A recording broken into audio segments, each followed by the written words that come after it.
Ketika air mengalir, kehidupan berkembang lebih baik. Ketika air langka, kehidupan tampak putus asa.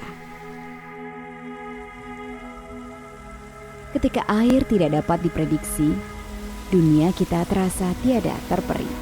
Air bisa menciptakan perdamaian, tapi juga dapat memicu pertikaian. Ketika dampak perubahan iklim semakin parah dan populasi meningkat pesat, negara-negara harus segera bermufakat untuk mencari langkah paling tepat.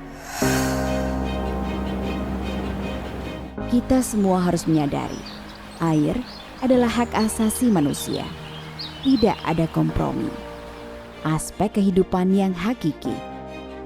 Untuk kesehatan dan kesejahteraan, ketahanan energi dan pangan, produktivitas ekonomi, dan keutuhan lingkungan hidup. Pada Hari Air Sedunia 2024, kita bekerja sama dan berkolaborasi, bergandengan tangan, menciptakan dunia yang damai sehingga tidak ada seorang pun yang tertinggal. Mari wujudkan solusi. Mari bersatu dalam kekuatan. Kita jaga misi ini bersama.